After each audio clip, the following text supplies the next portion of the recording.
Alright, let's get back to exploring. As on the previous evening, Bavragor sits apart from the others. But tonight, he waves you over. Smeralda, my sister. You want to know what happened, right? You nod and sit down. She followed Boindle into battle. We tried to talk her out of it, but she was as unyielding as a mountain. Then came the day when the High Pass was attacked. Bavragor drinks from his liquor. He killed her. Blinded by the frenzy of battle, he thought she was one of the enemy. I could never forgive him. He killed my sister. Could you? You inevitably remember the loss of Lot Yonan, Frala, and her children. You remain sitting in silence, each of you deep in thought. Boendal approaches, having either heard you or guessing what you were talking about. His fierce life forge is a curse. He thought the orcs had robbed him of his love, and the ire came over him. Sometimes he calls her name in his dreams. Oh, he'd never admit it, but he suffers just like Bavragor. He too loved her. The stonemason doesn't react, so you and Boendal go back to the others by the fire. That's pretty rough. It's his, well, his insane fervor hasn't cost us any lives yet, because that's not how it works in this game mechanically, but there's just so much room for friendly fire all the time with a lot of the abilities that happen in this game, and it happens so abruptly that, yeah, the fact that he can't control himself during battle is really dangerous. And actively a problem for everyone. Your path leads you once again to the Minstrel Castle Tavern. The warm, familial glimmer from inside is, as ever, inviting. You enter the tavern again and sit at a free table. As usual, Boindil orders a round of ale, which is promptly brought over.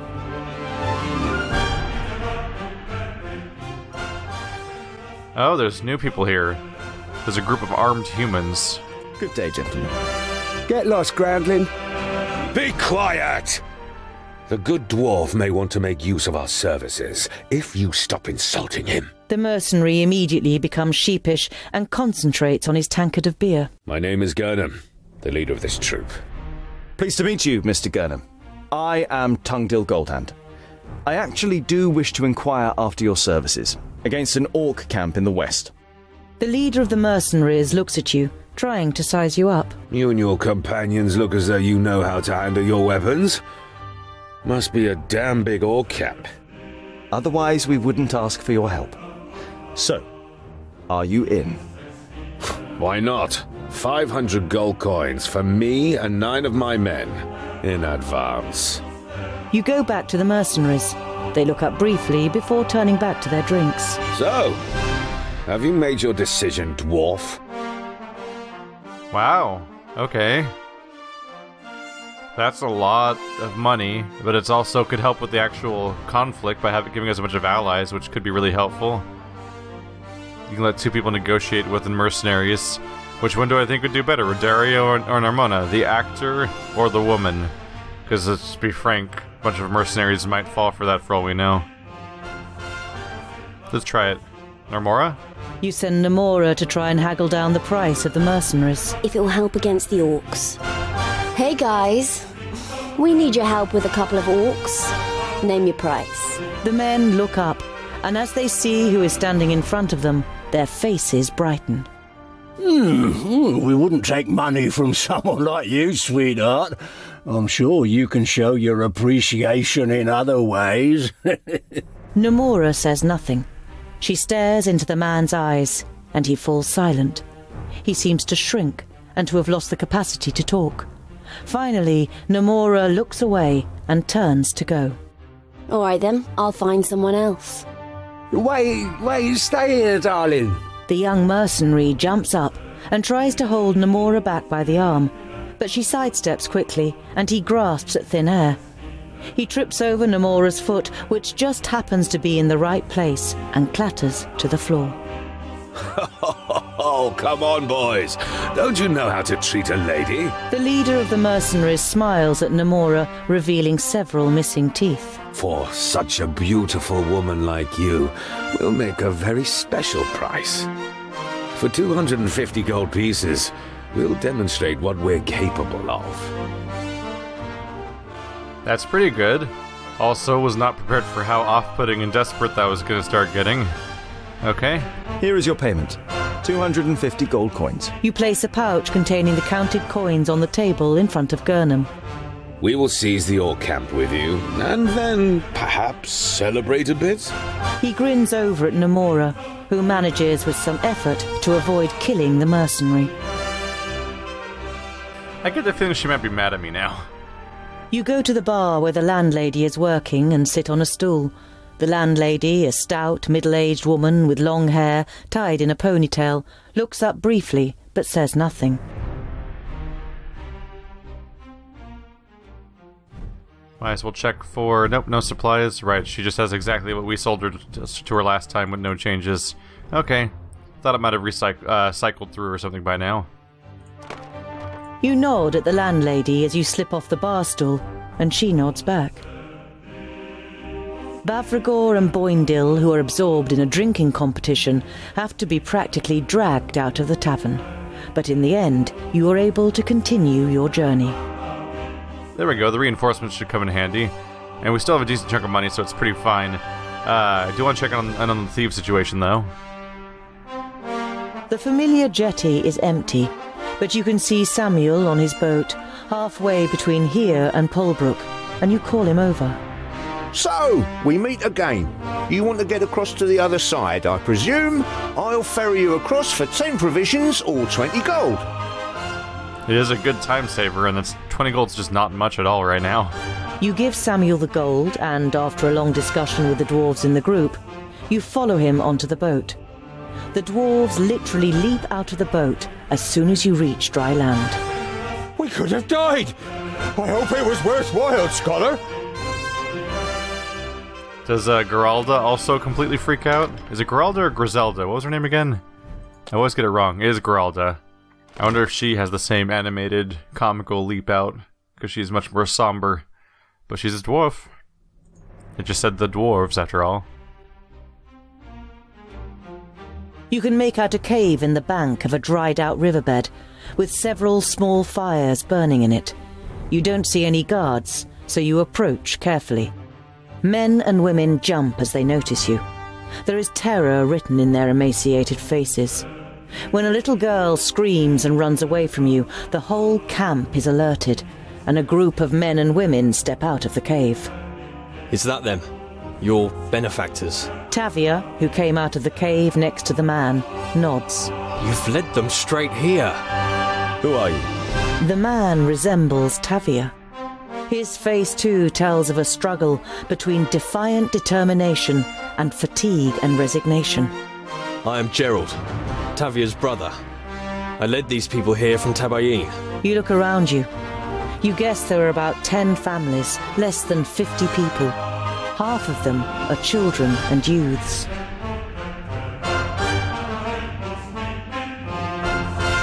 Your sister couldn't have known that she was being followed. Namora has quite a talent for not being seen. She shouldn't even have gone to Seaton in the first place. I knew that nothing good would come of it.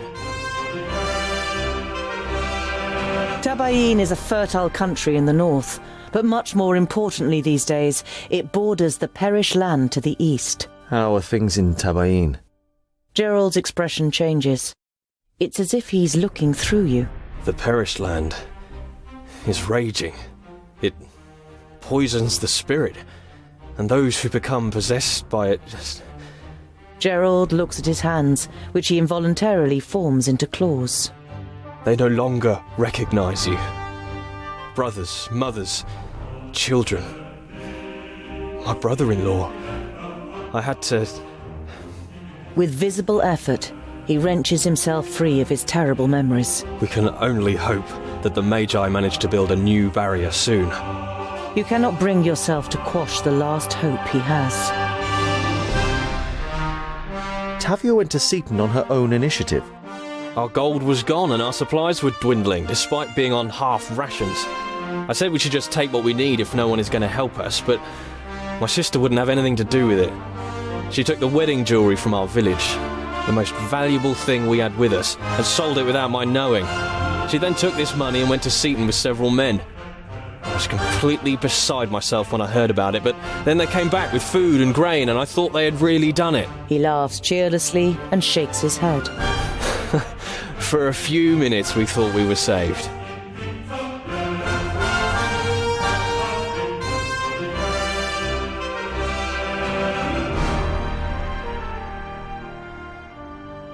What's wrong with the grain from Seaton?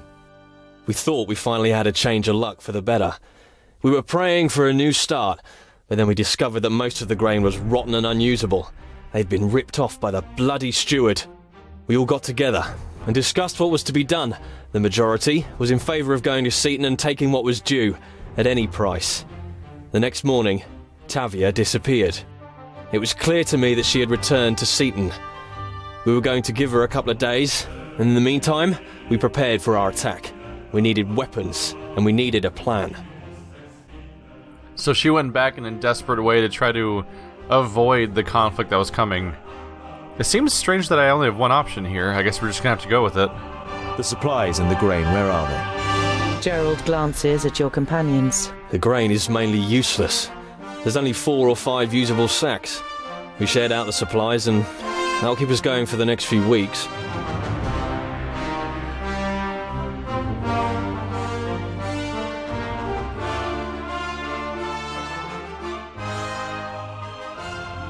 So this is iffy. So I can say, give them to me, everything you stole.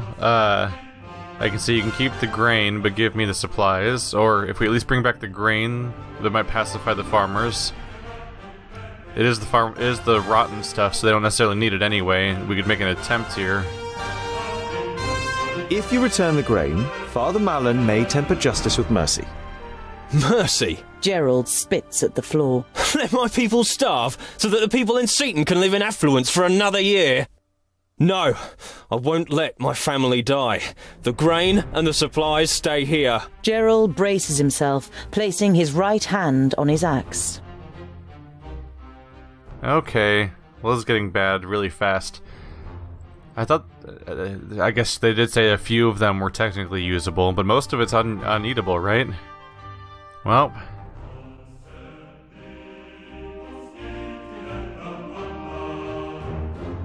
We should appease the people of Seaton. Give them back half their grain. You raise your hand to nip Gerald's objection in the bud. I am, of course, talking about the rotten grain. You keep the good grain, we will receive at least part of our reward, and Morris will be forced to explain how his excellent grain could turn rotten so quickly. Boindale stares at you. Then a grin slowly spreads across his face. Ha! That's our scholar. You see tired but happy faces all around you. The people breathe a collective sigh of relief. We'll take half of the grain back in secret. Know this, good dwarf. Whenever you need help, we will stand by your side. We don't have much to offer you, but we can muster together a few strong arms for battle, and we have some outstanding archers. You nod, and are happy to have made some new friends. So this is the secret here, is that the fight's supposed to demolish you so that you can try to, like, recruit friends from throughout the continent? There's a lot of people around here, too. Okay, yeah, we do need help. We wouldn't ask if it wasn't important, but we need your help to destroy an orc stronghold. Gerald nods. We're in your debt. We'll send our 5 best archers. So long, my friend. So we've got a mercenary band of 10. It was the leader and there were 9 people, I think he said. And we got 5 archers. That's 15 soldiers already on top of our shitty little squad of 4. It still really bothers me, though, that I have this giant warband of characters. Not giant, but you know what I mean. Like, I have a whole bunch of characters, and I have to take on an orc stronghold, and for literally no reason other than the fact that the game just works that way, I can only use 4 characters. That makes no sense in any conceivable storyline. It's literally all-out war, and like, make sure to use 4 characters, like the same way that like Mass Effect is like we have to use an undercover operation and not draw too much attention to ourselves is usually the bullshit line that RPGs give you, but this is the least excusable one I've ever seen, possibly, because it's just all-out war, and you just are like, nah, you guys stay behind and do nothing while we all die. That's how war works. The size of the fields and the farmsteads grow as you get closer to Valenciensis, the old border city in the north. The old city wall is much too small for the size of today's settlement. Everywhere little cottages, and even the odd magnificent estate, extend beyond the wall. Valenciensis. This city is home to the Grand Archive. There are countless works from all over Girdlegard here. I wonder whether we'll be allowed to go in. You try to gain access to the city, but the guards on the wall are unyielding. The orc armies in the south and the movement of the Perish land has prompted the city council to lock Valenciensis up. You try not to show your disappointment, but Boindil looks at you curiously. Is a house full of dusty books really that important, scholar? That's no place for a dwarf. There are also books by dwarves and about dwarves in that archive. They've practically got everything that has ever been written. They've even got notes on the races of Girdlegard, singularities and oddities, by M.A. Het. A book about dwarves? That really can't be any good at all. You leave the impressive city of Valenciensis behind you and continue on your way. Book about dwarfs? So I'm a little jumpy about this one thing down here. So obviously we want to revisit that to finish off that storyline, but also Wackenstein here. Both of these things make me nervous because they're events that are followed by a weird empty space on the path, followed by stuff. I want to do this event because I want to do all the events if I can, but I'm a little worried it might like push me forward and not let me go back because of the weird disconnection on the map. So we'll see. I'll just make a save before I go there, just in case, so I can experience it without having it push me forward. Because at this point, if I'm going to recruit a bunch of people in the story to do that, then I might as well go do that. So we'll just go make another save. There we go. And let's find out what this is. You discover some ancient ruins and an orc camp in a gorge. A small group of bögnilim is moving between tents, piles of rubbish and cages. In one of the cages, you think you can make out some movement. Charge the camp, or ignore the ruins and continue your way. Let's go, I guess. They're coming out the holes. You there, my bag! Over there! Quick! You'll have to smoke them out! Oh, weird. Oh, I do get to pick my characters. I was confused. I'm like, why do I have a predetermined party sitting here? Anyway, let's maybe hang out with some tanky characters, since people seem to die a lot lately and it's been frustrating. Burn out bögnilim caves with grenades. What? Those caves. Okay, where's the grenades? He said his bag. Oh, the grenade, this thing over here. Okay. Let's let people do what they want for now. Let's have you go up to the grenades. Whoa! This game was kind of freaking out for a bit there, wasn't it? How do I get the grenades? Get the grenades. Get, please. What? I don't know what I'm supposed to do here. Click. Click. Just nothing happens when I click on the grenades. Okay, now I can't control the character anyway. The entire interface keeps disappearing, which is weird. What is happening? Go get the grenades, please. How do I get the grenades? Why does the interface keep disappearing? What is happening right now? Oh, I have grenades. What the fuck? So I did get the grenades. There's just zero animation for picking them up? That's confusing. Okay. Yeah. Okay, sure. So So this is turning into a mess right now. There was no animation for picking up the grenades or any confirmation it was happening, so I didn't realize that it was being added to my quick bar. That didn't seem like a particularly well implemented mechanic. Where's the last cave? I'm about to die. It's a grenade. There's that one probably. Sure. Please wait a moment. I can't do that yet. I just need. There we go. Except unfortunately now we have to kill them all, which might be a little hard. What? I didn't hit you very hard. Aim in the correct direction, please. There we go. That's a lot of enemies over there. I'm gonna try to run away. Oh, there's more of them here. Okay. I don't really put a lot of stock in his survival chances right now. I'll try.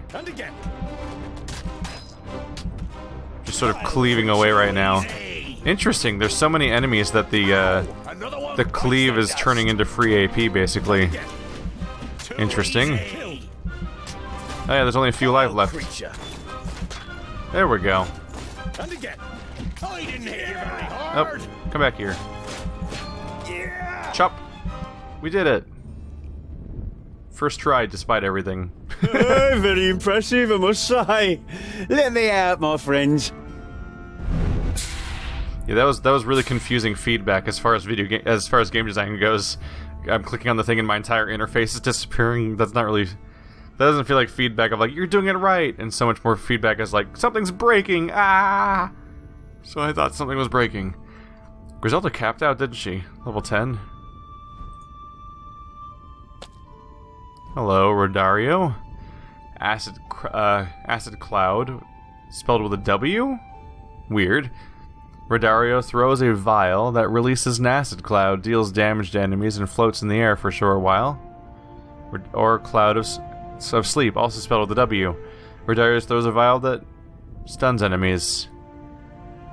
Stun could be useful for control, but raw damage doesn't hurt too. Frankly, I don't know if I'll use this character much anyway. I'm a little worried about an acid cloud burning my teammates to death, honestly, so let's go with stun. Both are dangerous, of course, because of how they can affect your teammates. Assassination. Narmora disappears, appears behind an enemy and deals heavy damage with a stab, then she reappears at her previous location. Or Ring of Death. With quick attacks, Narmora deals heavy damage to all enemies surrounding her. That's a big one. Let's go with that one. We're always fighting giant hordes of enemies, so it seems like the priority to go for. He's got Burning Dart. Fergus fires off a dart that explodes on impact, might ignite the target.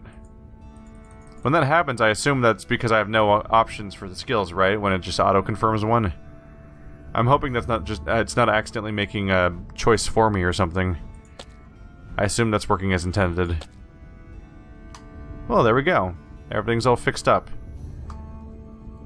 Just kind of went to crap for a bit because I was screwing up everything, apparently.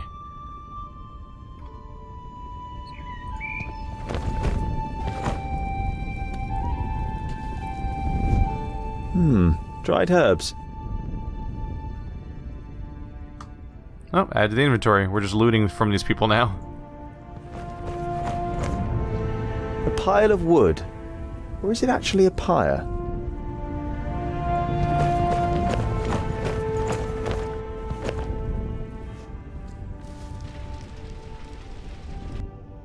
Just randomly deciding to burn things. Oh, Something's not quite right. What did I just do? Oh, I'm out of herbs now, I think. Okay, that's just sort of a thing that's here.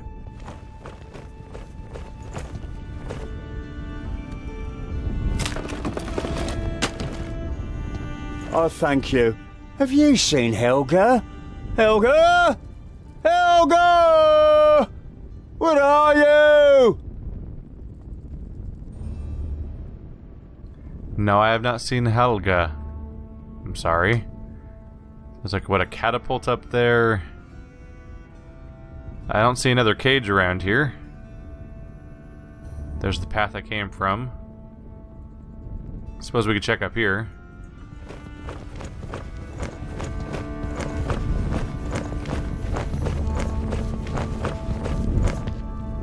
An improvised bracket on which you could hang something. Hang what, in this case? I don't see much to do besides head out where we came or talk to this guy again. Maybe there's follow-up dialogue? Who's Helga? Hello?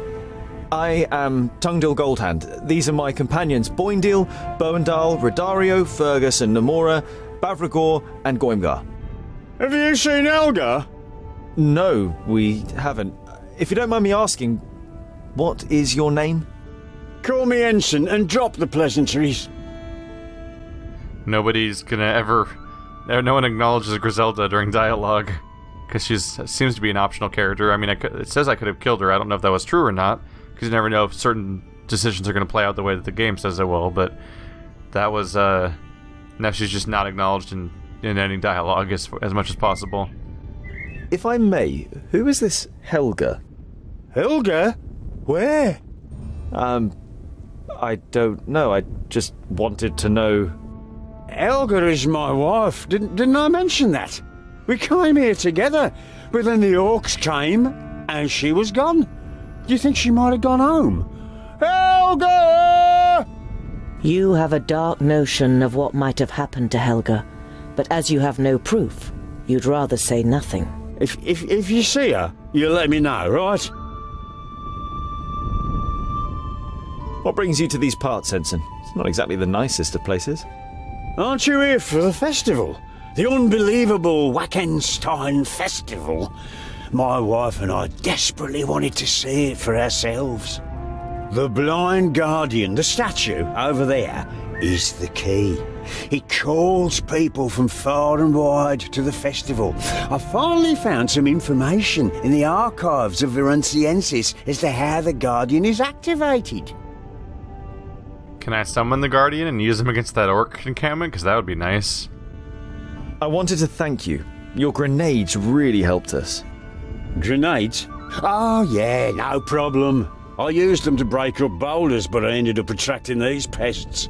Who was to know there are bögnilim around here? And as if that weren't bad enough, along came the orcs and took my ox skull. Gosh! And Helga, where is Helga?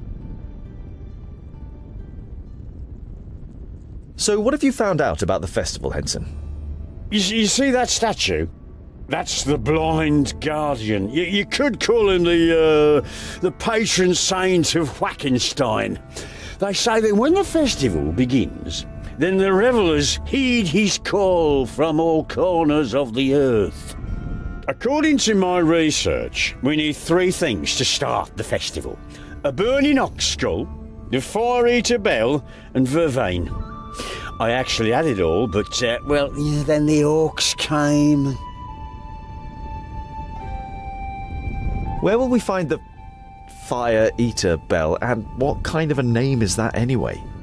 Virunciensis. I tracked it down to a collector who lives outside the city in an estate on the south wall. According to the legend, the bell was mounted in a black tower. The tower caught fire. The bell fell down and smothered the source of the fire. Now, I'm sure you can work out the rest. The ringing of the bell opens the way for the blazing fire in our souls. At least that's what is written.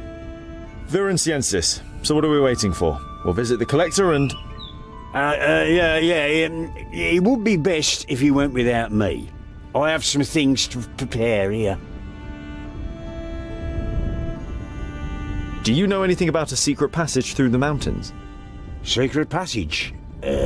No, can't say I do. But they say that when the blind guardian awakens, then people will come to the festival from all corners of the world. Maybe they'll come from the mountains too.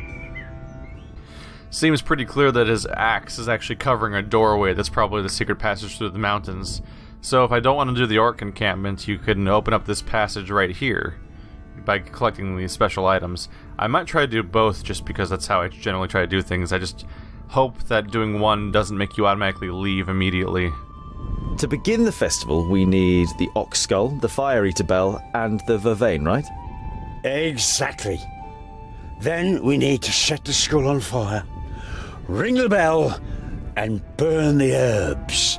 And then it happens. You're quite sure you're wasting your time. A huge festival in the middle of nowhere? But you pin your hopes on there being a spark of truth in every story, and that somehow a path will open up through the mountains when you carry out the old ritual. To begin the festival, we need the ox skull, the fire eater bell, and the vervain, right? Exactly. Then You're quite... Thought that might be new dialogue, and it was definitely not. See you later, Ensign. let me know if you see Helga. Is she dead? Is that where we're going with this? This is gonna burn through my stock of supplies really fast trying to explore this place, unfortunately. These losing 9 per day is not easy. Alright, here we go.